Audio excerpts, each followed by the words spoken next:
Boker Tov, everybody. Good morning. It's good to see you all.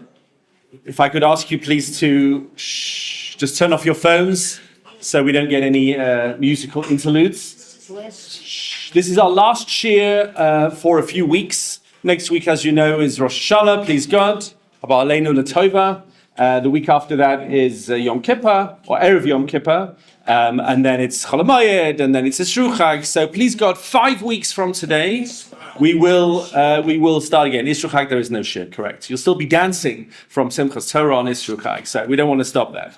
I'd like to thank the sponsors for the entire academic year. The shirim are sponsored. Leilu Nishmois, Brana Bas Branditz, and Zelig Ben Kalman Zichronam Livrocha. We're very grateful for that sponsorship. I'd like to talk about a topical issue which we have not looked at for many, many years, and I've updated the source sheet so that you have a completely up-to-date version in front of you, which is the issue of showering on Yom Tov. Now, we're about to enter into the season, because in the next few weeks we have 4 days of Yom Tov, 2 days of Rosh Hashanah, and then a Sukkot and a Shmini Atzeres. And of course, for our brethren in Chutz La'aretz, they have 6 days of Yom Tov, on which to kind of work out how they're going to shower or not going to shower. Of course, we also end up every now and then having a 3-day Yom Tov, what they call quotes and quotes a 3-day Yom Tov. This is going to happen a little bit more, or at least not 3 days, but 2 days in Israel, a little bit more than usual, because if you remember before Pesach, we excitedly announced that Erev Pesach doesn't fall on Shabbos for another 20 years, and everybody was very excited about that. But that does mean that Shavuos is more likely to fall on a Friday or a Sunday for the next 20 years than normal, which gives us another 2 days in Israel. So that's something, everything has an upside and a downside. So this question will become relevant and will remain relevant. One of the fascinating issues on this particular topic that I find very interesting is it doesn't just deal with halachic issues, bottom line, can you do this or can you not do this, but it deals with meta-halachic issues. What do I mean by meta-halachic issues? Issues that go to the question of the methodology of the halacha.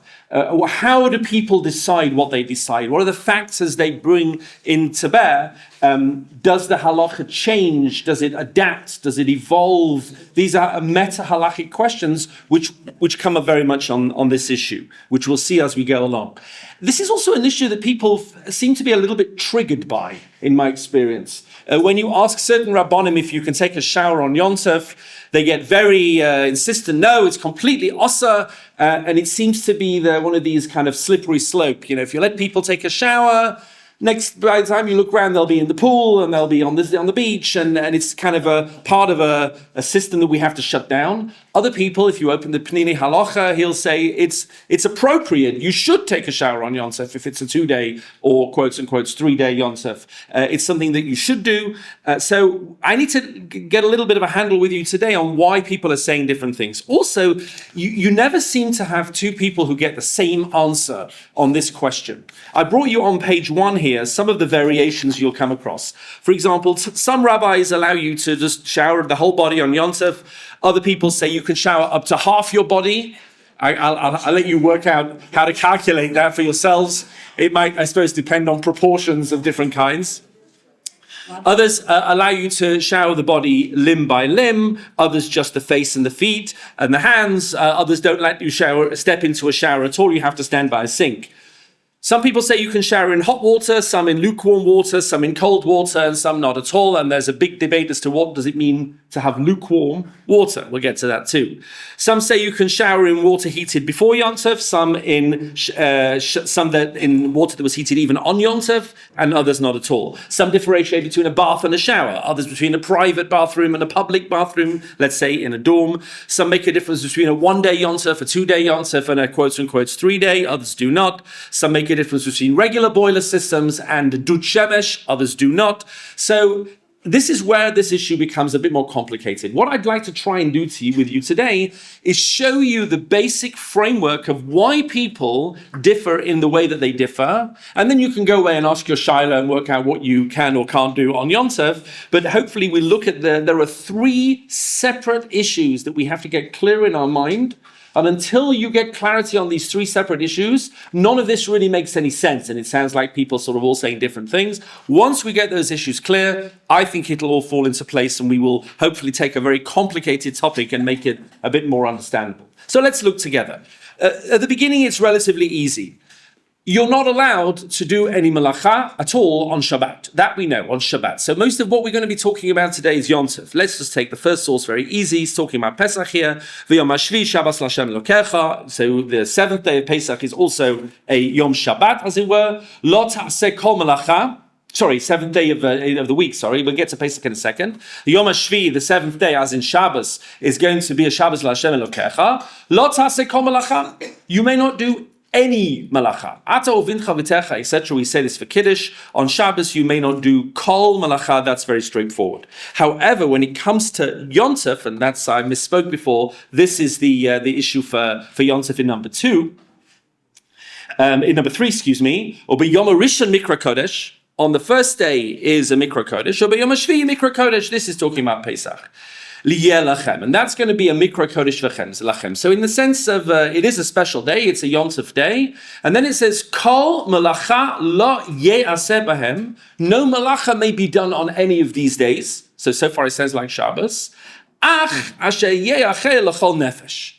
Only, there's an exception, you can do what needs to be done so that people can eat. That you can do on Yom Tov. And the wording it uses, asher ye'achel, that which needs to be eaten, l'chol nefesh, for all people. I translated it here the way that the Rav Aryeh Kaplan does, what is needed so that everyone, kol nefesh, will be able to eat. Now we'll have to define what that means, kol nefesh, everyone. But there's the basic difference between Shabbat and Yom Tov. On Shabbos, all malacha is prohibited. But on Yom Tov, there is an exception, asher ye'aseh l'chol nefesh. Number 2, I don't need to go into now, but as you know, one of the malachot on Shabbat or Yom Tov is bishul, is cooking. Another one is lighting a flame. But some of them are actually mentioned in the Psukim. Many of them are from the oral law. It doesn't really make any difference which it is. But clearly, bishul is one of the issues we're going to be looking at today, and the distinctions, as I said, between Shabbos and Yom Tov. Okay, so what do we know so far? You're allowed to do bishul on Yom Tov if you need it for things you're going to eat. So here we get into the principle, which again, everybody agrees on Lemaisa, of mitoch. Look in number 4, please, on the top of page 2. Beit Shammai Omrim. Beit Shammai say the following. Lo yachem adam chamim leraglav. You are not allowed to heat water. We're talking about on Yom Tov here. It's a Mishnah in Beitzah. You're not allowed to heat water on Yom Tov to wash your feet. Ela in kain ru'uyim l'shtiyah, unless it's also drinkable. It has to be not just drinkable, but the Meforshim bring down, but something you're actually going to drink, meaning you can put a pot on the fire, and you can fill it with water, said Beit Shammai, and you can use some of that for your tea, and the rest of it you're going to use to wash your feet. People wash their feet a lot, obviously, in those days, because people walked around in sandals, dusty, etc. And Beit Shammai are happy for you to heat water, even if there's extra water. That's called marbe b'shi'urim. You're allowed, says Beit Shammai, to have a bigger pot. You don't have to have a little pot, because at the end of the day, you're not doing any more malacha action. You're just putting a pot on a stove and lighting a flame in a way you can on Yom Tov. Doesn't matter if there's a little bit or a lot. You're going to use some of it for drinking and some of it for washing your feet. But there has to be something for drinking. Says the Bartanura, Ochel nefesh yitira haTorah. The Torah allows you on Yom Tov to do malacha for ochel nefesh, for eating. And you're not allowed to light a flame and to cook water in order to wash your feet, unless you're also using it to make tea, etc. Beit Hillel matirin, and Beit Hillel say no, it's fine. You can heat water specifically and only to wash your feet. It doesn't have to be for drinking tea. And the Gemara explains this at length. I brought you one line from the Bartanur that summarizes it. Since heating up the water, lighting the flame, is permitted for achila, it's allowed even not for the purpose of eating, when you need it for some other use on Yom Tov. This is the principle of mitoch. Since it's because it's allowed for eating, for ochel nefesh, it's also allowed not for eating. Now that seems a bit strange. The Pasuk said you're allowed to do malacha for eating. How does Beis Hillel suddenly come to the jump that, well, since you're allowed to do it for achila, you're allowed to do it not for achila? It seems to be the opposite of what the Pasuk said. And the Meforshim explain this principle of mitoch in different ways. One of those that I found most interesting is an approach that basically talks about the idea that achila, the word achila, this is Rav Yosef Engel's approach. Achila doesn't just mean eating in halacha. Achila means consuming as well. And it can even be broader than that. For example, in the avot nizikin, if an animal damages your crops by chewing on it, that's called in halacha, that's called shen. They're using their teeth and they're damaging your property by eating. Chazal explain that that's not only eating. If the animal rubs against it or brushes it or tramples it, does it for any purpose to help the animal somehow get some benefit, that's also included within that same category of shen. So too here, Ochel Nefesh says Beit Shammai is not just, Beit Hillel, is not just eating, but is any enjoyment or benefit on Yom Tov. It all falls within the category of achila, some kind of consumption, as in Vaychulu, Tachlit, the word Tachlit.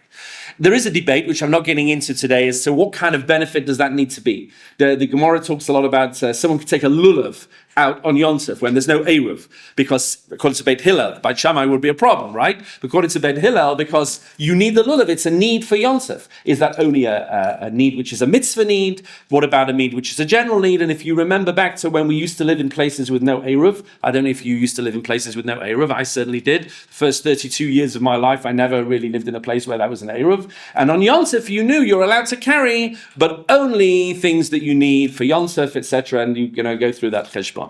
So Beit Hillel clearly say that if you're allowed to cook water for eating, you're allowed to cook water also for washing. But what did he say? Washing your feet, specifically. L'raglav, Beit Hillel matirin. Well, why only your feet? What about heating up water to wash your whole body, having a shower, having a bath? Why is there a limitation on feet? What is the issue here, and how does that apply today? So there are three separate things we need to think about. The first one I'm going to talk about now on page 2 is the issue of shave lekol nefesh. And that's going to be, certainly for Ashkenazim, a major issue. Look with me on source number 5, please. Amalei Rav Papi le Rav Papa. So this Gemara in Ksubas is talking about how far does this heter of doing malacha on Yom Tov for other purposes, how far does that actually go? So look what he says here. Elama'ata. If that's the case, according to Beit Hillel, you can expand it from food to other things. Let's ask the following question. Mutar la'asos mukmar b'Yom Tov. Are you allowed to make a mukmar? A mukmar was where it's from the Arabic word for coals, or the ancient Arabic word for coals, where at the end of the meal, if there were kitchen smells in the room, so you would take some coals and you would sprinkle herbs on the coals to make a beautiful smell, so that you would take away the nasty food smells in the house. So maybe you can do that on Yom Tov. Since you're allowed to do burning things in order to do for eating, so you're allowed to do it not for eating. This is a Yom Tov use. I like the room to smell nice. Am I allowed to sprinkle my herbs on the mukbar on Yom Tov? Amalei, so he says to him, Alecha amakra, the following posuk is answering your question. Achashe yesel chol nefesh. It doesn't say you can do anything you need to eat. It says anything you need to eat l'chol nefesh. Davar hashava l'chol nefesh. It has to be something which is equal for everybody, not a mugmar. What's a mugmar? So a mugmar is only for people who are very, finicky or indulgent. Most people are perfectly happy at the end of the meal to wait a few minutes and the food smells will clear themselves. They don't need to have incense, sprinkled around the house. It smells for a bit, okay. A mugmar is only for a small section of the population. It's not what's called shava l'kol nefesh. Now, the Meforshim explained that kol can't mean everybody. Nothing in the world is equal for everybody. There's always one person out there who is different from everybody else. So it says l'chol nefesh means for most people. What is universally accepted for most people? There are obviously exceptions. And a mugmar is for rich people and fussy people. It's not for everyone. You can't use a mugmar. So So then another question came up. If that's the case, that it's only for regular people, what if you have a venison crosses your path on Yom Tov and you want to say, oh look, let's shecht it and have some venison meat. If a deer crosses your path and you want to have venison on Yom Tov. Are you going to tell me because most people don't eat venison, certainly not in England, by the way, when I believe they all belong to the Queen or now the King. So if you fancy a bit of venison in England, then please make sure that you get permission from King Charles first, if that's relevant. So if you ain look shav lekol nefesh, people don't eat venison. So you should be prohibited from shechting deer on Yom Tov because it's not shav lekol nefesh. Amalei, he said to him, no. Obviously, most people don't eat deer, but the reason they don't eat it is because they can't afford it. They'd be quite happy to eat it if you provided it for them, but the reason they don't use a mukmah is because they feel it's just, strange. They don't need it. Who does that? Only very rich people. Everybody likes to eat meat. I mean, not everybody, but people like to eat meat. They'd eat venison if they could. Tzvi and a deer, tzarich lekol nefeshu. It's not just a thing that people do. It's a thing that people need. People need to eat. This taka is something which is shav lekol nefesh. So we need to ask now that question about showering on Yom Tov. Is showering on Yom Tov something which is shav lekol nefesh? Is that a universal need? Is that a universal practice? How does that work? And why do people shower on Yom Tov? Do they shower for health reasons or any day of the week? Do they shower just because they feel nice? Do they shower for health reasons? Is it a first world practice? So let's have a look in number 6. Says Tosfos, in the Middle Ages. Now, you'll probably be aware people showered a lot less in the Middle Ages. And we'll talk about that later on. Beit Hillel matirin v'dafka l'raglav. According to Tosfos in Ashkenaz, the only heter of Beit Hillel is to heat water for your feet. Aval akol gufay, but to bathe your whole body, maida, they agree, surely. That's also the davar shalakol nefesh ba'inem, because you need something which is shav lekol nefesh, which everybody does, or most people do. Bathing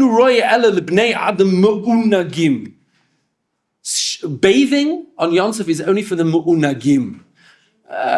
Like a bit hedonistic, maybe hedonistic is too strong. Mu'unagim, self-indulgent. That's what people like that. Aval yad avraglav shav lekol nefesh. But your hands and feet, that's everybody needs to wash their hands and feet. That's not indulgent. Notice he added hands sneakily in here, where the Mishnah only talks about feet. So the Meforshim say no, the three go together. Hands, face, feet. These are things that people wash. When we get to the Mishnah Brura, we'll ask the question, well, what about feet now? People don't wash their feet very often. By the time you get to Poland and Russia in the 19th century, is that still included? And that's going to be very important. Now, this Tosfos for us is extremely important because Tosfos seems to be saying that the stakes here are very high. That if you heat water on Yom Tov in order to bathe your whole body, that might be a Torah prohibition because you've done a malacha which is not shav lekol nefesh. So that's really a problem if you do that. You're allowed to heat it for your hands, face, and feet, but not for your whole body. And therefore, if we're going to go with this opinion, then it's going to become very problematic to wash or to bathe, to heat the water to bathe. The problem here is not the bathing, it's the heating the water to bathe. Paradoxically, this very stringent approach might be the very one that saves us and gives us a lenient answer. Because if you're able to turn around and say, well, the whole problem is that people didn't used to shower daily, now that people do shower daily, it is shav lekol nefesh. So now you have a whole different answer. But can we say that? Do we say that? But that's the first issue, according to Tosfos, of shav lekol nefesh. Park that in your mind. We're going to come back to it soon. The second issue, and people don't realize this second issue is a very significant one, is what's called Gezerat Merchatzaot. The Gezerah, the decree that the rabbis made against bathhouses, or also called Gezerat HaBalanim. Balanim, well, you all know what Balanot are. Balanim, people who run the bathhouse. So what's the issue of actually taking a bath on Shabbos? Here the issue is not, can you heat the water? But the issue is, can you even go to the bathhouse? And we'll see why that is. Look at number 7, please, with me.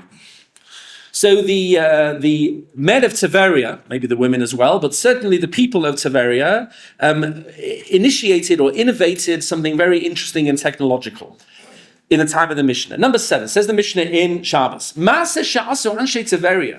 a new invention that the Tiberius Institutes of Technology in the time of the Mishnah brought out. They have these hot springs in Tiberius, as I'm sure you know. They brought a pipe of cold water running all the way through. They didn't turn it on Yom Tov for Shabbos, it runs all the time. A pipe that goes through the hot springs. And now they have hot water on tap. They just open the pipe and it's hot water. They didn't heat anything on Shabbos. It heats by the seismic activity of the area. Amru and Chachamim, and the Chachamim responded to them, I'm sorry, you can't use this. In B'Shabbos, if this is water on tap that you're going to use on Shabbos, Kachamim shehuchmu b'Shabbos, and it's like water. We are rabbinically going to give it the din of water that was heated on Shabbos, Hasurim berechitza ub'shtia. And you know how the halacha works. If you heat water on Shabbos, or even if you get a non-Jew to heat water for you on Shabbos, you're not allowed to use it. You're not allowed to use it for washing. You're not allowed to use it for drinking. So if you use this pipe for water on Shabbos, we're going to make a gezerah. You can't drink it or use it. But Yontef, if you use it on Yontef, kachamin shehuchmu b'Yontef, it's like water that was heated on Yontef, asurim berechitza umutarim b'shtia. And you're not allowed to wash with it. Here we are again, you're not allowed to wash. But you are allowed to drink it because you're allowed to heat water on Yontif to drink it, and therefore you're allowed to drink it. What was the concern here? It's nothing to do with Shava L'Kol Nefesh. The rabbis had a concern where people were heating up water by other means on Shabbos, and they wanted to kind of close that down. They wanted to close down this use. So the reason for this is brought down in the Gemara that explains what's going on here. Look in number 8. B'tchila, originally says the Gemara, if you heat water on Friday, originally the halacha was you can take a bath on Shabbos in hot water. Now we now don't bathe on Shabbos at all. We'll get to that. There's a minhag, which is the third part of the equation. But back in the day, people used to bathe. People certainly used to go to the mikvah a lot, but people used to even bathe on Shabbos as long as the water was heated before Shabbos. Fine. What happened? Hitchilu habalanim la'achem b'Shabbos. The balanim, the people in charge of the bathhouses, started to break Shabbos. They would heat the water on purpose on Shabbos. V'aimrim, and they would tell the customers, me'erev Shabbos huchmu. Oh, it's fine. This was all from erev Shabbos. People will come to the hot springs, to the bathhouse. They would say, oh, this is nice hot water. How do you do this? It's fine. It's from yesterday. We have a special system. Yeah, maybe one of these pipe systems that we talked about before. So obviously they banned it because they said people are lying and they're breaking Shabbos and saying they did it in Erev Shabbos. They did it. So the rabbi said, no, okay, no more bathing on Shabbos, but you can go to a zeya. You can go to a schwitz. You can go to the sauna. Why were they more lenient on saunas? Because they regarded a sauna as a medical issue, as a health issue, not just an indulgence issue. So they said, you can still take a sauna. So what happened? People were still lying. They were going to the bathhouse, taking a regular bath on Shabbos, and they were saying, it's fine, we're just taking a sauna. People were prepared to weasel their way out of this, and they would lie and they say, we're taking a sauna. So the rabbi said, okay, no good. They prohibited saunas as well. But they allowed them to bathe in the chamei taveri, in the hot springs that were naturally emerging. So adayin hayrotzim b'chamei ha'or, but they still didn't listen. They were still abusing this, and they were bathing in regular water which was heated on Shabbos. And they were saying, it's fine. We went to the hot springs. So the rabbis turned around and said, you know something? The whole thing is asa. So now even the hot springs is asa. But they said, good news is you can still take a cold bath on Shabbos. Because how can you abuse a cold bath? Everything they tried with the hot baths didn't work. They said, take a schwitz. So people lied, and they said, go to chamei taveri, and people lied. So you can take a cold bath. The rabbis saw she'ein hadava oimed lahem, that this was not working, and the rabbis were just being ignored completely. So hitiru lahem chamei hataveri. So they backtracked, and they said, okay, we're going to put back on the permitted menu the hot springs, v'zeya b'mekayma omnem, and zeya as well, b'mekayma omedet, and you can take a schwitz even as well. The only thing you can't do is go for an actual hot bath. So it's very interesting. What made the rabbis, backtrack on this? So this is also part of the meta-halachic discussion. Very often when, the rabbi sees something that is not working, so they want to try and put some system in place to stop it being abused. When they see that the whole thing is just being completely ignored, certainly in the time of the Sanhedrin were not allowed to make a gezerah or a takana that the tzibur, that the community was not able to take. Because then they just become the people that everyone ignores. And that undermines rabbinic authority entirely. And therefore getting that exactly right, getting that balance right was part of what they're trying to do here. But they backtracked and they said, okay, you can go for you can go to the Chamei Taveri, you can go for a sauna, but you still can't take a hot bath on Shabbos. And that's called Gzerat Merchatzot or Gzerat Haba Lanim. How far did that go? So look in number 9. Itzma, says the Gemara. Chamin shehuchmu be'erev Shabbos. So this water that was heated on Erev Shabbos, so that's not, is that still a problem if you heated water on Erev Shabbos? Well, yes, that was the whole Gezerah. Even people who heated water on Erev Shabbos, you can't bathe it in on Shabbos.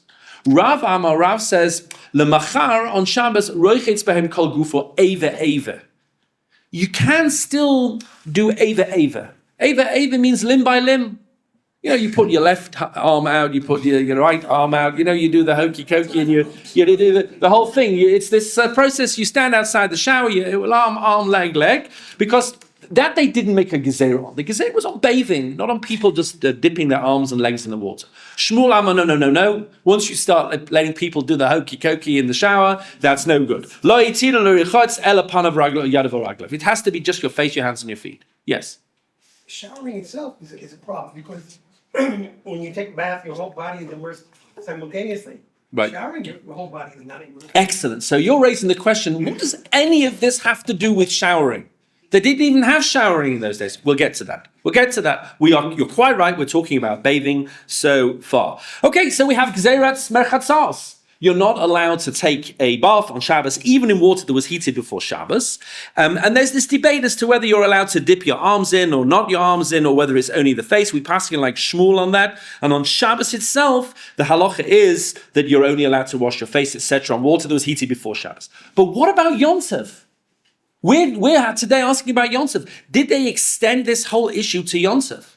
Because the issues on Yom Tov are much less. It's a different kind of question. There's no Chi of Kores. It's not the same thing. Okay, there's an Issa, let's say, to heat water, but what is that Issa? So have a look at number 10. So the Rambam paskins this as follows. Rechitza v'sicha harehem bichlal achila v'shtia. So if you want to wash, in principle, on Yom Tov, and anoint with oil that's not a problem of smearing, it's thin oil, let's say, and you're allowed to do that on Yom Tov, Shnei Amar, as it says, anything that you need for tzarech haguf, therefore you can heat water for washing on Yom Tov. Lefikach. You're allowed to heat up water by Yom Tov. And he says face, arms, and face, hands, and feet. But you're not allowed to wash your whole body. Mishum gzeras merchatz. That's the reason. As far as the Rambam is concerned, even on Yom Tov there is a problem of gzerat merchatzaot. It applies to Yom Tov as well. V'chamim shehuchmu be'erev Yom Tov, but on Yom Tov will be more lenient. Water that was heated on erev Yom Tov, rochitz behem kol gufa. Then you can have a complete bath on Yom Tov with that water. But Yom Tov shelo gazru al davar zeh ela b'Shabbos bilvad. That only applies to Shabbos. That doesn't apply to Yom Tov. So the Rambam sets down very clearly. This is not an issue of shava lekol nefesh. This is an issue of how far does this gezerah go. It's really a gezerah on Shabbos. But it also applies to Yom Tov, and therefore we're not going to allow you to bathe fully in water that was heated on Yom Tov. We're allowed to wash your hands, feet, and face, but water that was heated on erev Yom Tov, that's fine. That's fine. We're not worried about that. That's not part of the gezerah.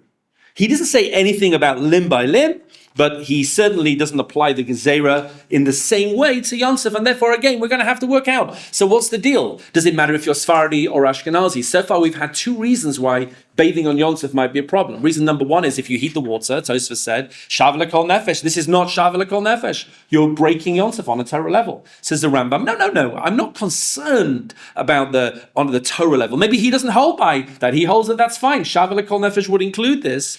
But the problem is the rabbinic gezerah of merchat sa'ot. You're not allowed to do that because of part of this general principle. Have a look on page 4. Number 11 says the Maharil. The Maharil is, of course, Ashkenazi, and the Maharil came in the 15th century and said, but 14th century, we have a minhag. Irrespective of all of this, we have an Ashkenazi minhag. And he says, because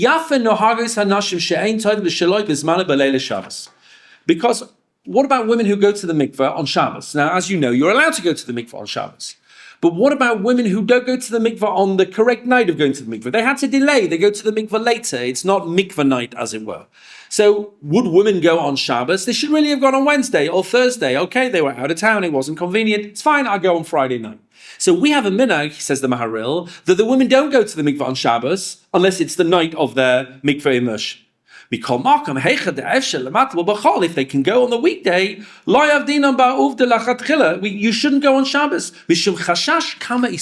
Why? What's the problem going to the mikveh? By the way, no one had an issue before going to the mikveh. We were talking about the bathhouse. Going to the mikveh on Shabbos is fine for a woman anyway. And for a man also, it depends on exactly what's happening and why, but not for that, not getting into that now. Do me high timer, because for this reason, minhag pashad, we have a clear minhag, shelo lirchotz b'tzainen b'Shabbos. We don't even have cold baths on Shabbos. What could be wrong with a cold bath? There's no issue of heating up the water. There's no issue of the gezerah of merchat sa'od. It's a cold bath. What's the problem? And if I'd have asked you at the beginning of this year, what's the problem bathing on Shabbos? You probably would have said this first. Oh, you might squeeze out your hair. They were worried about people who are going to carry dalad amas if you're out and about. You have a towel with you, you're going to forget, you're going to carry your dalad amas, but carmelis, even in a rabbinically prohibited area, you're going to carry on Shabbos. Maim sha'alav, and even the water that's on your skin, that could also be called carrying. Valuntis, and also the towel. But mixas naharas, and also in rivers, mishum sheta, because it also swimming. You know, you're going to bathe in a cold river, you might end up swimming. Swimming is another problem on Shabbos. The kismin and pushing away some of the wood chips on the water, you'll be carrying, you'll push them down at amas. Therefore, we have a general principle that we don't do any bathing, not because of the bathing, but because we're worried about other things. You'll squeeze your hair, you'll squeeze the towel, you'll carry the towel, you'll end up swimming, etc., etc. So that's where the Ashkenazi minhag comes from, that we just basically don't bathe at all. In cold, in hot, on Shabbos, on Yom Tov, etc. Now, what is the extent of that minhag? Does that minhag apply to showering? Now, on the one hand, if the problem is you might squeeze out your hair, I mean, talking to people who have hair, okay? Or let's say squeeze out the towel, then that applies when you're showering as well. If the problem is you might carry, push water away, whatever, that's not a shayach for a towel. You might end up for a shower. You might end up swimming. I'm not going to end up swimming if I take a shower. You know, you can't end up swimming anywhere. So is this minhag applicable or not? So we have three different reasons why there might be a problem bathing. Number one, I can't take a hot shower on Shabbos, or a hot bath, well, let's say bath for now, because I might heat up the water and it's not shavel kol nefesh, there's a Torah prohibition. Number two, maybe there isn't a Torah prohibition, but this is part of the general gezerah that the rabbis made. We don't want people bathing on Shabbos and Yom Tov because the balanim were lying and they were heating water on Shabbos, Or number three, we don't want people bathing on Yom Tov because there's a general minhag that we have, certainly in Ashkenaz, that we don't bathe at all. Now, what are the practical differences between those reasons? So I brought you on page 4. You can do most of this in your own time. Depending on which reason you use, that might have an impact. For example, I put at the beginning, would it be permitted to bathe on Yom Tov in water which was heated before Yom Tov? Okay? So, let's do number 2, actually. Would there be an exception for someone who is mitzta'er? Let's say someone says, look, I'm very, very fussy. I feel if I don't take a shower, I'm going to be extremely uncomfortable, almost sick. I'm almost like a chayla if I don't take a shower.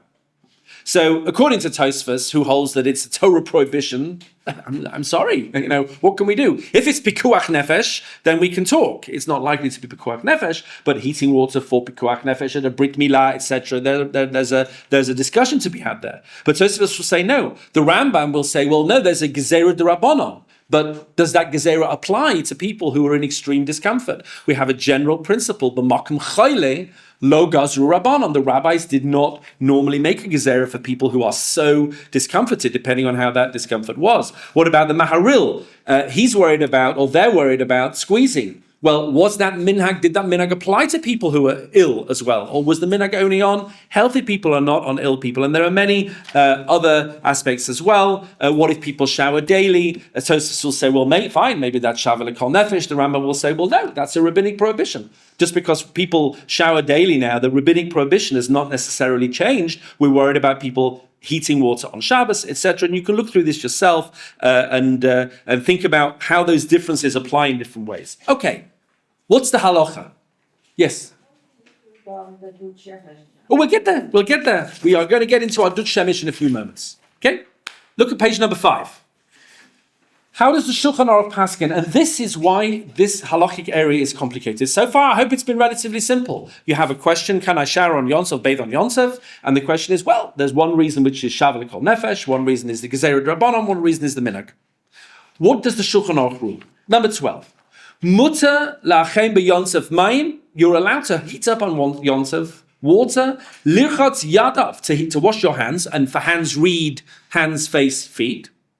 Aval kol gufo, but you can't bathe your entire body. Afilu ein rosa b'vas achas, even if you're only doing it bit by bit. You cannot bathe with hot water which was heated up for more than your hands, head, face, and feet.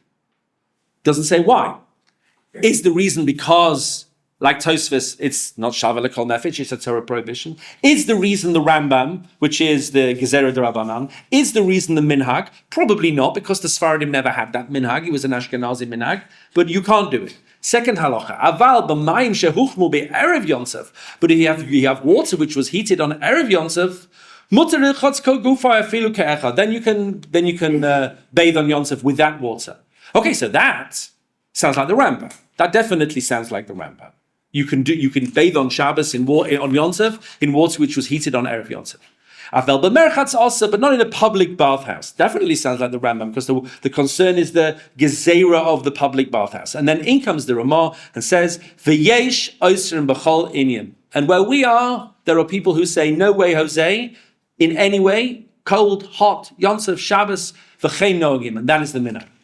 I say, so how's he paskening? Is he paskening like Tosfos? But why? Because then there'd be no problem with cold water. Is he paskening like the Rambam? Sounds like he's not. Is he paskening like the Minhag? So the psak is clear. The reasons for the psak are not clear. And if you're interested later on, I brought you in the footnote here an analysis in Halachipedia, which is a very good website, by the way. I recommend it. You can learn a lot of halacha from Halachipedia. It gives an analysis as to who might the Mechaber and the Ramah be paskening like. In the one hand, it sounds like Tosfos. On the other hand, it sounds like the Rambam. And you can get into all the lomdus of that. And therefore, the problem here is the later Meforshim are not totally clear on exactly what the reasons are why they have given these psakim, and therefore how they will apply to showers today. Because again, if we're going to get into the Shav L'Kol Nefesh argument, there's maybe room for maneuver. We'll talk about that in a few minutes. Yes, sir. Of course, this is talking about Europe. It's not talking well, no, the Mechaber is in the Middle East. The Mechaber is in Sfat. So he's talking about the Middle East. And it's hot in Sfat. And it's hot in Europe as well. He lived in Turkey for most of the time. He's talking about both. Okay? Now, by the way, you'll see in a few minutes when I show you a graph, how hot or cold a place is not necessarily indicative of how often people shower. It's a little counterintuitive. We'll see in a minute some of the statistics. There have been developments since then. Yes, madam. What about it would come under water that was heated before Shabbos? Yes. If you're using a hot water service, which most of us do, we don't go and heat water when we're going to take a shower. Okay, good. But the water is being heated somehow. We're going to have a look at certain systems in a minute as to how that works. We're going to see how that works. There have been developments in the last 400 or 500 years. The Magen Avraham, for example, in number 13, says, look, we are very strict on that minhag, whether it's hot or whether it's cold. If you look here, the last two lines of the Magen Avraham, he quotes this Maharil, and he says, as far as we're concerned, he's in Poland in the 1600s, Mikol Makam HaMinhag, then our minhag is still la'asa, to say it's asa, Ulchein afilu litbal, even to go to the mikvah is asa. Okay, the Mexic Kamatakan, it's another reason also why maybe also if it's not the mikvah night. V'chein kasav Beis Yosef the asa litbol b'Shabbos mishum schitat seyar. We are, and even the Bet Yosef, even though he's Sfadi, says he was also worried about this minhag of squeezing hair. And our minhag, says the Magen Avraham, is to be completely strict about this. We do not do any of this stuff on Shabbos or on Yom Tov because we're worried about squeezing the hair. Number 14 says the Mishnah Berurah, "V'kasva poiskim the nagu shelo lechotz klal." But now over mikveh, we don't go to to a river. We don't go to the mikveh. Chassidim do go to the mikveh on Shabbos. The matzoi lavo lidei schita seir. Again, he says you will come to squeeze your hair. V'od kama tamim, and there are many other reasons as well. Okay, Rav Moshe. Now, he's not saying that a woman can't go to a mikveh because that's already l'tzorech mitzvah and that's a requirement. But any other reason other than a woman in a mikveh l'tzorech mitzvah, he says we're not prepared to go. Don't go on Shabbos if you're a chassid. Don't go to a lake. Don't go dip your feet. Don't go for a bath. Don't go for a shower. Rav Moshe Feinstein was asked, what about taking a cold shower on a very hot day? And he says something which is very interesting in number 15. What about this minhag? So the question here, this is the whole tshuva, by the way. It's a one-line tshuva. Okay? Number 15. Minhag bedina seinu shelo richotz b'Shabbos. In our minhag in Ashkenazi lands, he's in America obviously, not to take a bath on Shabbos, afilu b'tzonid, even to in cold water. Ha'im ein lehit kaleach. Here's your question. Does that apply to showering? B'tzonid in gam b'yom sharav, even if it's a sharav. See, they have sharav in New York as well. Okay? Even on a very, very hot day. What's the deal? So says Rav Moshe Feinstein as follows. One line. Belot sa'ar, if you're not uncomfortable, meaning it's just like a bit of an indulgence, yesh lahachmir, then I recommend you should be machmir. Even though I must tell you, we have not found anywhere besifrei Rabbeinu in our Sfarim minhag, we haven't found any evidence of a minhag that you can't shower. Every single reference has been to bathing, not to showering. Right, because it didn't exist. And therefore, if you're going to say this is part of a long-established minhag, the minhag can only be on what the minhag is, unless you say that in the 20th century, the minhag has evolved, and now Ashkenazim don't take a shower either. But Rav Moshe says, I'm not sure where you're getting that from. But then he says, Aval kashem mitzta'er michom hayom, but if you're really uncomfortable, rashai lahakel, then you can for sure have a cold shower. And he's talking about having a cold shower. That was the shaila. And therefore he says on a hot Shabbos or Yom Tov, if you want to have a cold shower, dip in the shower, he says there's no reason why you can't do that if it's really disturbing you. And that, by the way, is the psak of the Shmir Shabbos Kilchasa as well, who clearly paskins that if you are on a hot Shabbos day and you need to just pop into the shower, just be careful not to squeeze your hair, etc., just to cool you off. There is no reason why not to do that. But he didn't really know why there was a minhag, even not to do that anytime, because the minhag did not relate to showering. There was also another development, that over the 18th and the 19th centuries, the women began to put their foot down and said, we are not prepared to go to a cold mikveh on Shabbos. We insist the mikveh has to be heated. And there were various different tshuvas, landmark tshuvas in the 18th and 19th centuries. For example, the Chacham Tzvi and the Noda B'Yehuda both allowed women to be in a mikveh that was lukewarm. It doesn't have to be cold. Maybe the women in the Middle Ages would break the ice on the mikveh and go in the mikveh. He says that's not the case anymore. In the 19th century, women were not prepared to do that. Already by the time of Rabbi Kiva Eger, it got even hotter. The Divrei Chaim of Sanz says the common practice of women would immerse on Yom Tov, even in a fully heated mikveh. On Shabbos as well, the mikveh is heated. The justification is that the women just wouldn't go to the mikveh otherwise. They needed a greater level of heat in the mikveh. By the way, how warm is lukewarm? We keep using this word lukewarm. Now, we're halachic Jews. We have to have a definition for everything, right? So there are three shitas in lukewarm. Either lukewarm is anything, and I put who they are in the footnotes. Lukewarm is anything that most people don't call hot. So if people call it, oh, that's not hot, then that's called lukewarm. Or lukewarm is anything under body temperature, which is 97 degrees Fahrenheit, something like that.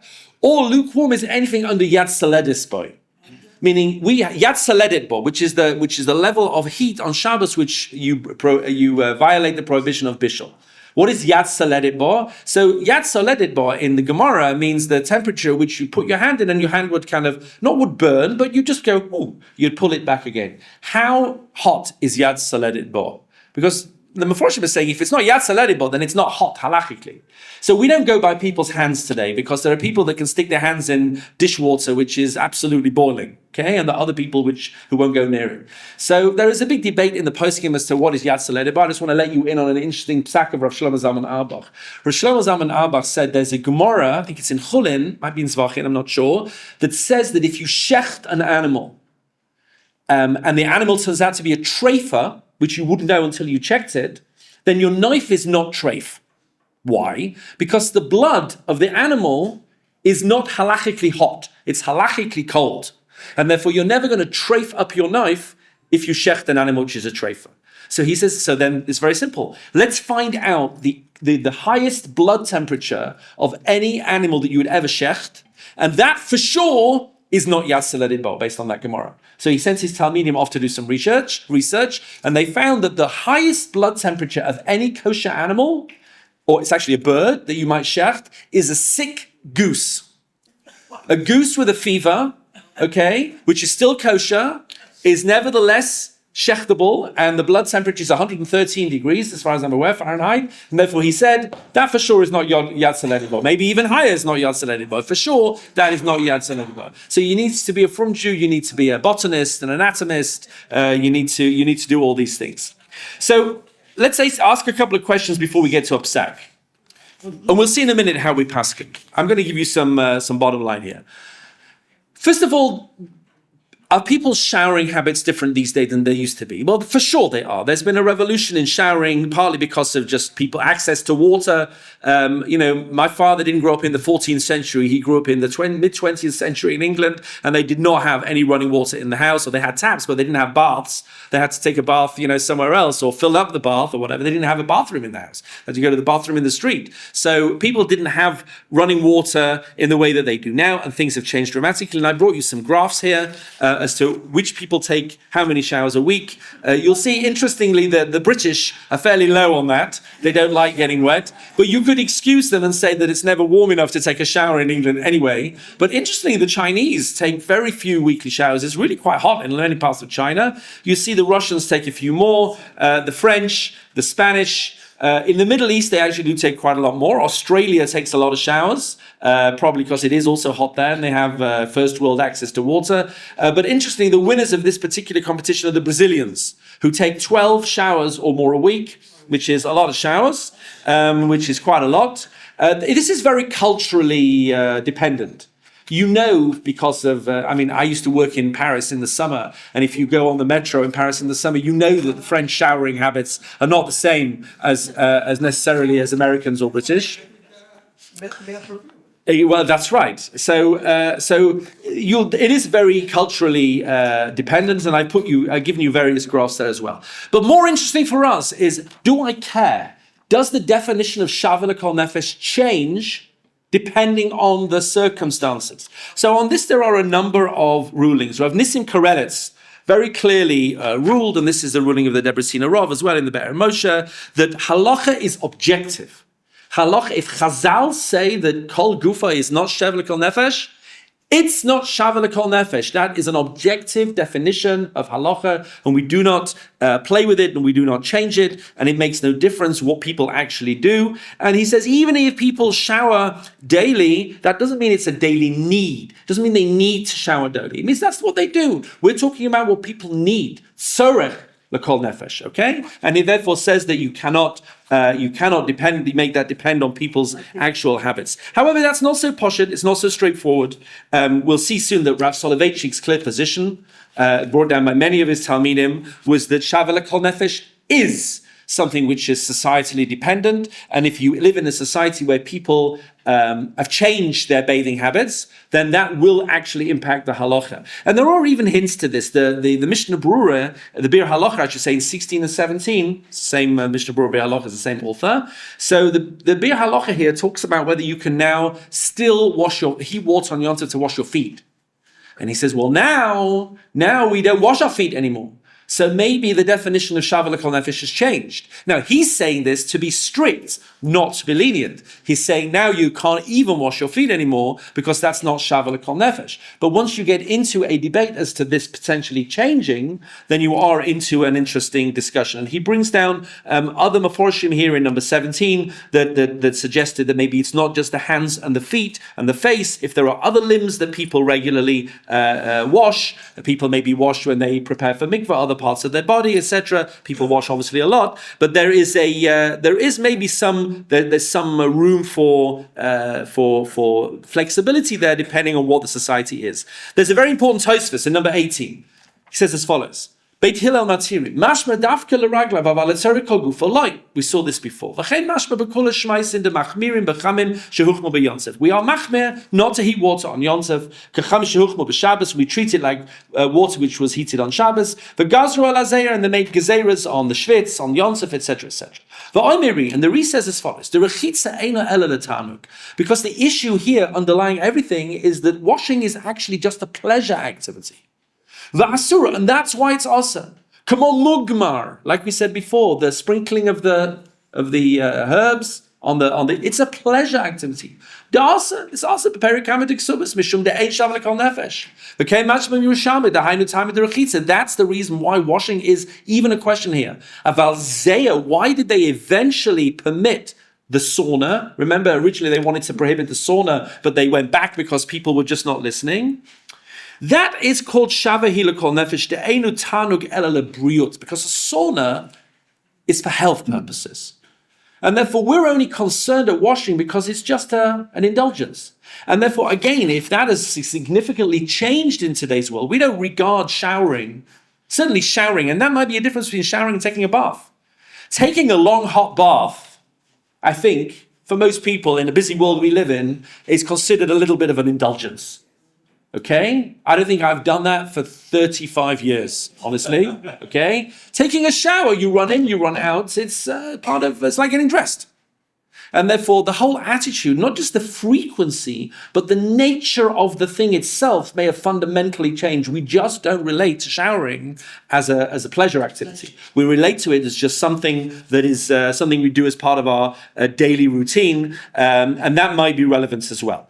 Before we get to the bottom line, la halacha, let me just take a few heating systems, because we were talking about the heating system. Turn to page 8. I couldn't leave you without a few diagrams.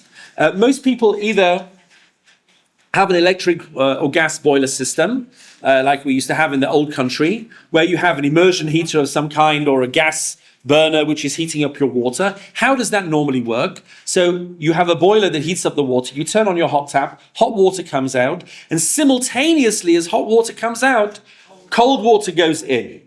Now, there are some clever systems where you can bypass that, but in the old-fashioned systems, if you didn't let water in, then you just took the water out and the heating was still on, the whole thing would explode and you'd be, in the sky before you could look around. So the cold water goes in. That cold water going in is heating up. That is the problem. That's the bishul. Cold water going in is heating it, and it's heating in a kli rishon on the fire. So that really is bishul. Now, there are those who want to say, yeah, but that's grama. It's very indirect. Well, the answer is, it's not that indirect. It's water out, water in. There's a time lag until the cold water heats up.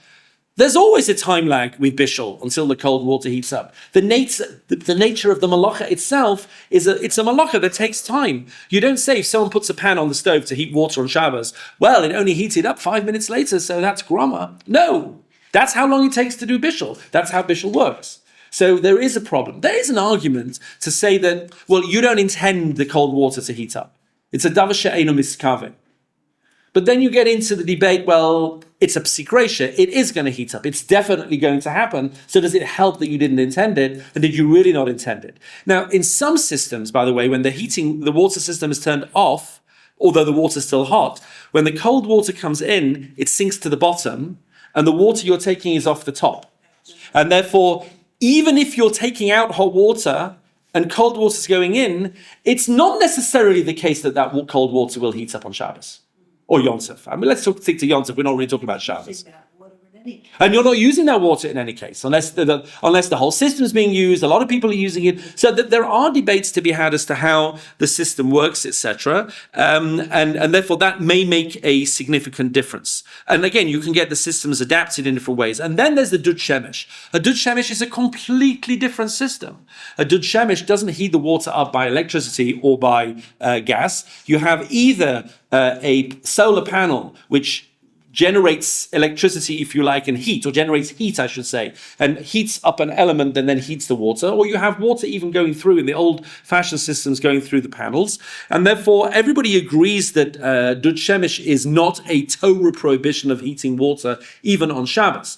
Most poskim are machmir that you can't use Dud Shemesh water on Shabbos for certain things, although there are people who are mekel, certainly with a small child or someone who is sick, but on Yom Tov, the situation should be quite different. Because which of these issues are even going to apply with the Dud Shemesh? According to Tosfos, that we're worried that you're doing a Torah prohibition, it's not Shavah L'Kol Nefesh. Well, this is not a Torah prohibition. Okay, so it still might be a rabbinic prohibition, and we get into this other debate. What about the rabbinic prohibition of the Gezerah? Maybe that didn't include something like a Dud Shemesh, etc. And therefore, we're not giving a whole shir on Dud Shemesh, but it may make a difference. Of course, there are other concerns as well. There are systems today where when you just turn on the tap, the pump goes on, or instant hot water. They're obviously a problem because nothing to do with what we said so far. When you're turning on the tap, then you're actually operating the system, and there's a lot of things going on at the same time. Bottom line, can you have a shower on Yom Tov, yes or no? Okay, let's have a look. Number 9, page 9 rather. So the first thing is it depends on whether you're Sephardi or Ashkenazi. Okay? Sometimes it pays to go either way, depending which it is. The psak for Sephardim is easier. The Sephardi psak is basically the Machaber, the Bet Yosef rules like the Rambam, and that the halachic consideration is Gezeirat Merchatzaot. It's not the issue of Shavah L'Kol Nefesh. And therefore most Sephardi poskim go down the line and say that you may shower in hot water on Yom Tov, not Shabbos, on Yom Tov, as long as the water was heated up before Yom Tov, because that's how the Rambam paskened. Certainly in a private bathroom, if it was heated before Yom Tov, then that is permitted. Some Sephardi poskim permit normal showering on Yom Tov with water heated on Yom Tov in a Dud Shemesh. Okay, if using a Dud Shemesh system on Yom Tov as well.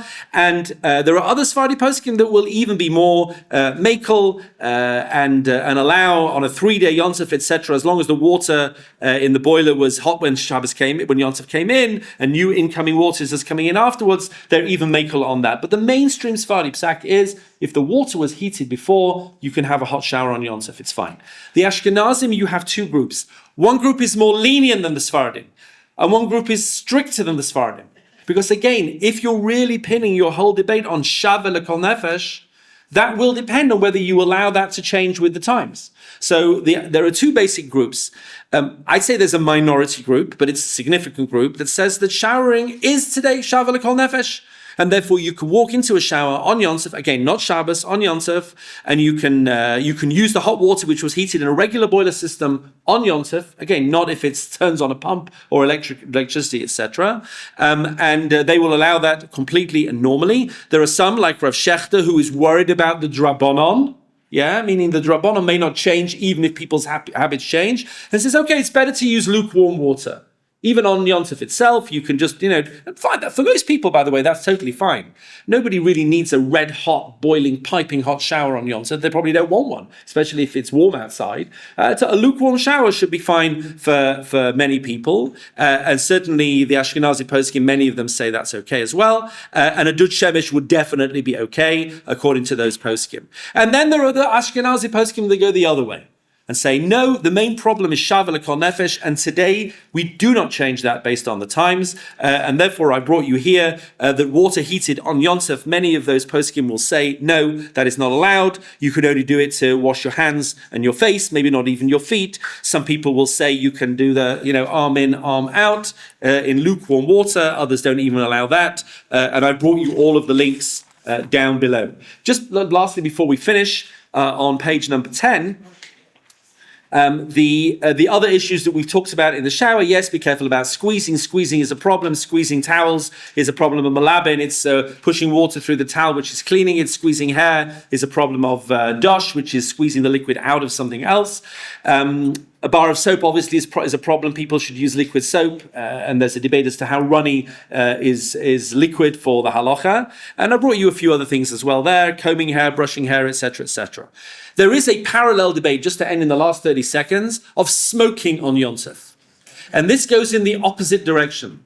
Whereas the Meforshim used to say, look, everybody smokes, therefore lighting a cigarette is obviously permitted on Yom Tov, because it's Shava L'Kol Nefesh. Today, almost no one will say that, because most people will say smoking is prohibited any day of the week. And therefore, since it's not Shava L'Kol Nefesh, people react very badly to smoking these days. Most people do not smoke. It's a small minority. Therefore, smoking is prohibited on Yom Tov for another reason other than the health reasons. There's an Aruch HaShulchan that says that if you smoke on second day Yom Tov, but you don't smoke on first day Yom Tov, that's an added problem, because then you're insulting second day Yom Tov. Okay? So what, showering on second day Yom Tov, is that the same? Maybe not the same, because people only need the shower on second day Yom Tov. They don't need it on first day Yom Tov. But I would advise you to speak to your local Orthodox rabbi and find out what to do. But now is the season, and we'll work out what we're going to do going forward. I wish everybody a ksiva v'chasima tova and a good gebencht Jahr. Everybody should be well, and we'll see you, please God, in a few weeks.